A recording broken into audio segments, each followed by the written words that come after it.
हम अपने नौजवानों को बता दें, इसलिए कि आज हमारे नौजवानों की निगाह में अगर दुनिया में सबसे कमजोर शय कोई है,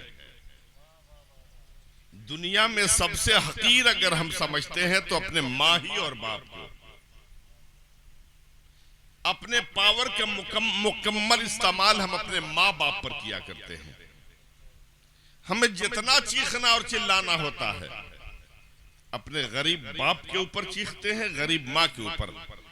मर्द हो, हिम्मत वाले हो तो जरा बीवी के सामने चीख दो तो समझे कि तुम भी मर्द हो, दोनों आंखें निकालकर तुम्हारे हाथ में दे देगी। जुबान खींचकर घुटने तक न पहुंचा दे तो फिर कहना कि हाँ तुम मर्द हो। बड़े नाजो नाम से तुम्हें, जब तक माँ बाप राजी नहीं होंगे तुम्हारा परवरदिगार भी तुमसे राजी नहीं होगा।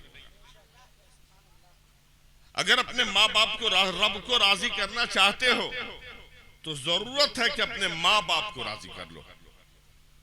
तारीख गवाह है कि अगर माँ राजी हो जाए तो रब राजी हो जाता। हजरत मूसा कलीमुल्लाह है, बारगाह खुदाबंदी मिलते जाओ कि भीख तलब करते हैं, दुआ करते हैं, मौला मैं अपने रफीके जन्नत को देखना चाहता हूं। मेरे माबूद, जन्नत में मेरे साथ कौन रहेगा उसे दिखला दिया जाए।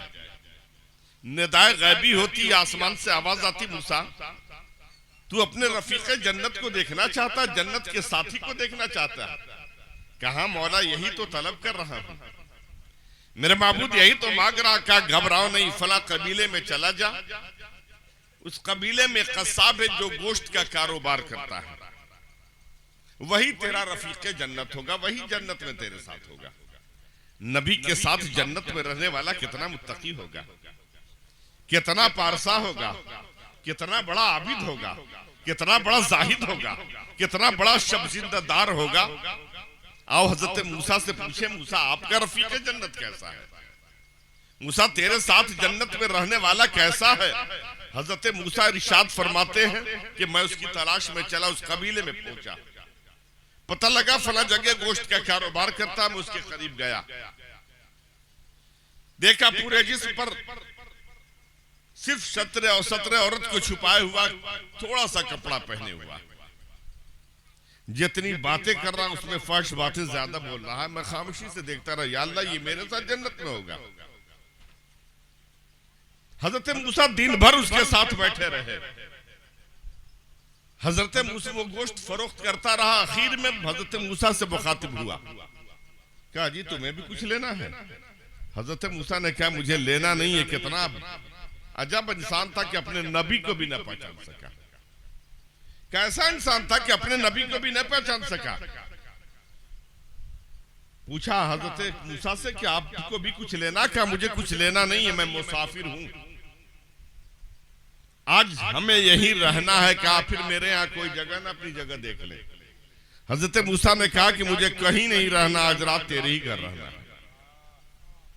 पूरे दिन तो देख लिया, पूरे दिन में कोई एक कमाल नहीं देखा था, पूरे दिन में कोई अच्छा काम नहीं देखा जो मेरे साथ जन्नत में रहने की क्या बाइस बने। जरा रात गुजार कर देखूं कि रात में कौन सा अमल कर रहा है जिसकी वजह से ये मेरे साथ जन्नत में होगा। हजरत मूसा कलीमुल्लाह से कहा कि मेरे यहाँ कोई इंतजाम ना, कहा चाहे हो या ना हो, लेकिन आज मैं मुसाफिर हूं, तुम्हारे यहाँ ठहरूंगा। थोड़ा गोश्त बचा लिया कि अच्छा जब नहीं मानते तो चलो मेरे साथ। हजरत मूसा भी साथ साथ चले, दरवाजे पर पहुंचे, कुंडी खोला, घर में दाखिल हुआ। जैसे घर में दाखिल हुआ देखा एक तख्त लगा हुआ, उस पर रुई का गाला पड़ा हुआ है, धुनी हुई रुई रखी है।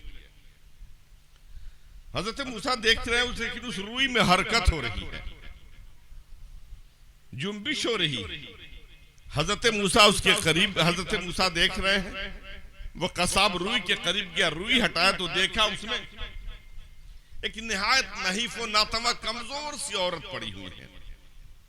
किसी शायर की जुबानी यूं कह लीजिए कि लहद में जाना है सिर्फ, बाकी जमाना गुजरा के मर चुके हैं।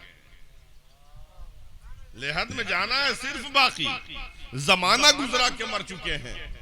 न ताकत है, न तवानाई है, न बोलने की सलाहियत, जिसमें हड्डी और चमड़ा है। हजरत मूसा ने कहा कि जरा सा आप वहां बैठ जाएं, ये मेरी वालदा माजदा है, मेरी माँ है, इनके कपड़े को तब्दील कर दूं। हजरत मूसा हट गया, रुई को हटाया, दाई दूसरी रुई धुनी, धुनने के बाद रुई को बिछाया, उस पर माँ के कपड़े को तब्दील करके दूसरी रुई पर बैठा ला, जिसमें गोश्त भी नहीं, अगर तख्त पे यूं ही भी रख दे रहा है तो चमड़ा छिल जाएगा, इसलिए नीचे ऊपर दोनों रुई रख के ताकि सॉफ्ट हो जाए, मुलायम हो जाए, माँ आसानी के साथ इस पर बैठ सके, लेट सके। माँ का कपड़ा तब्दील किया, पानी पिला, उसके बाद क्या आप यहीं बैठे रहे, मैं आपकी कोई खिदमत नहीं कर सकता, पहले अपनी माँ की खिदमत कर लूं, गरीब आदमी हूं, मजदूर हूं, अगर न कुछ करूंगा तो फिर खाऊंगा पीऊंगा कैसे।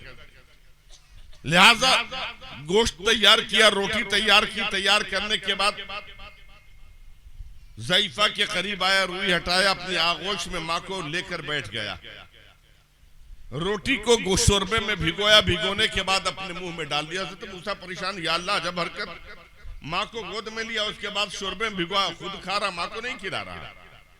लेकिन हजरत मूसा ने देखा तो देखा ये कि माँ के मुंह में दांत भी नहीं, वो खुद चिबा रहा है, और चिबा चिबा के जब भी बिल्कुल बारीक हो गया तो अपने मुंह से निकाला, काम मेरी माँ जरा मुंह खोलो तो सही। माँ ने चिड़िए की तरह मुंह खोल दिया, मुंह में हजाते न दांत है कुछ, माँ रखा, बेटे ने रखा, रखने के बाद माँ आसानी से उनसे पानी के सारे निगल लेती है।